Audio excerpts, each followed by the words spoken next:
Please give, oh fuck, I promise myself I wouldn't forget. Please give it up to the next comic. His name is Justin Jagerbaum? What is it? Justin Bourguignon, something like that. Come on, Justin, bro. This guy, Justin! He's very good.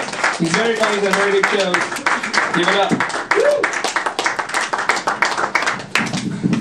Damn, so close to getting it right this time.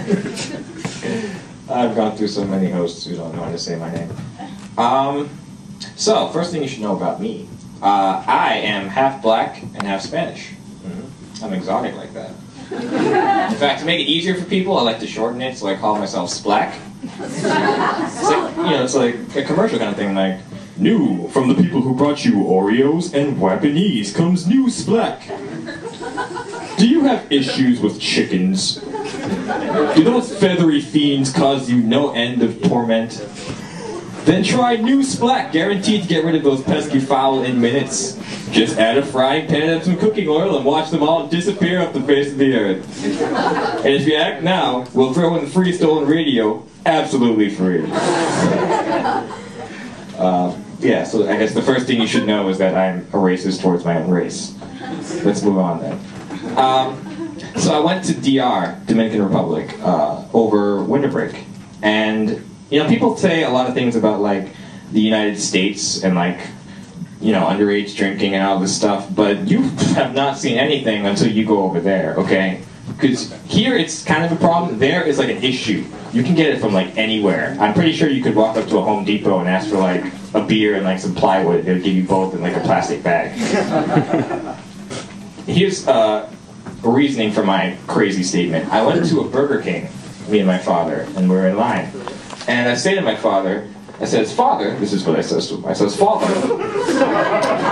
what shall we order on this wonderful Wednesday afternoon?" And he says to me, "Son," this is what he says to me, he says, "Son, perhaps we should take a look at that there wall-mounted menu so that we can make a clever and careful choice."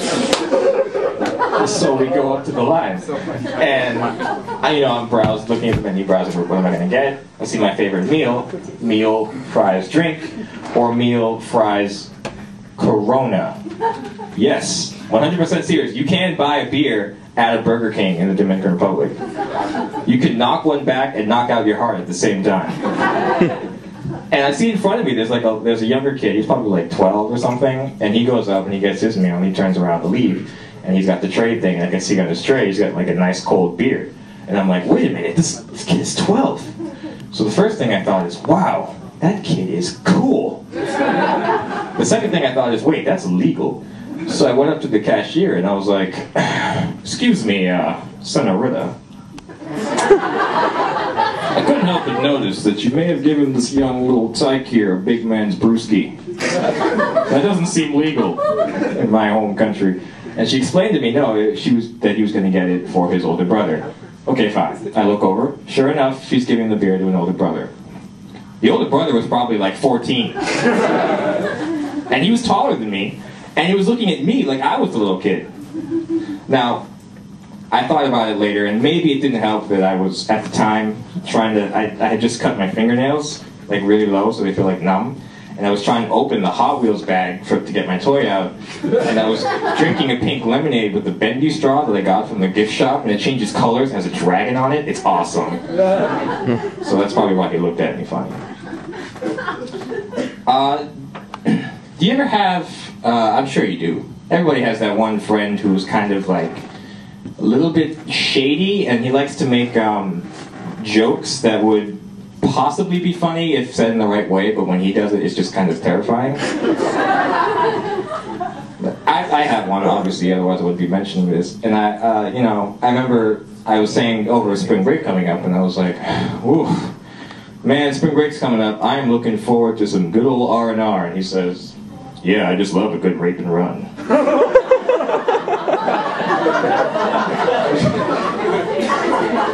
What? And the worst is when you're not actually sure if he was joking or not. Because he forgot to add in that trademark smile that means it was a joke, so he's just like, "Yeah, I just love a good old rape and run."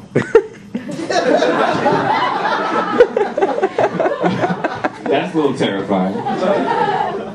Okay, this one's gonna be experimental.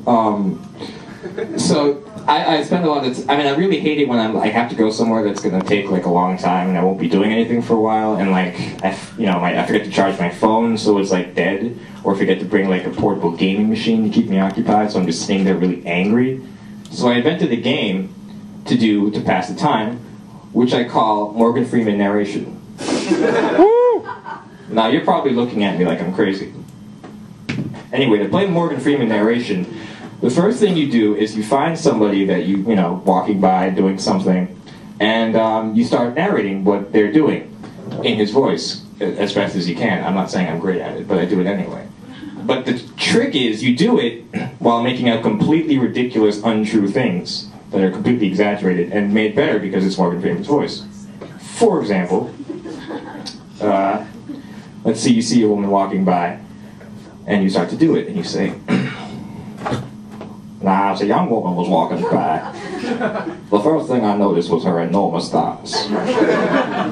Clearly there was something wrong with her. Those were a deformity.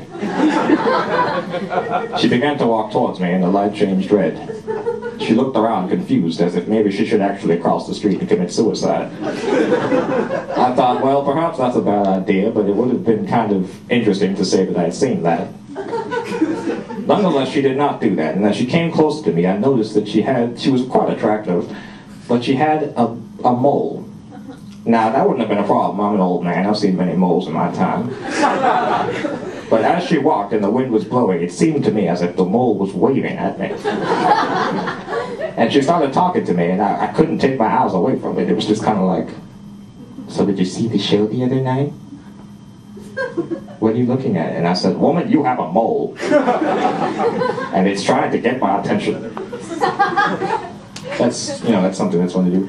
Or even to just like start singing a song that people may have forgotten about in Morgan Freeman's voice and sounds like a story, like, "Boys and girls, want to hear a true story? Well, Saturday night I was at this real wild party. I had the liquor overflowing the cup. There were about 5, 6 strippers trying to work for the buck, and I took one girl outside with me. Her name was Lonnie, and she went to junior high with me. I said, why are you up on that dancing for cash? I guess a whole lot's changed since I seen you last." And she said, "Now what would you do if your son was at home, crying all alone on the bedroom floor because he's hungry? And the only way to feed him is to sleep with a man for a little bit of money." Anyway, you know how the rest of the song goes. I think it's hilarious.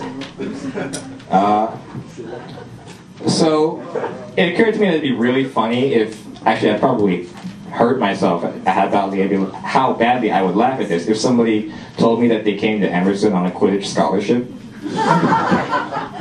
Like, okay, you decide to go to school where math is like a side quest. And you don't even have to be good at school, like you just kind of pass and like be creative and stuff, but you're not even creative enough to do that, so you come here on a scholarship for an imaginary sport. That's saying something. Alright, that's it for me, guys. Thank you very much. Yeah! Guys, you remember dancing? Oh my gosh!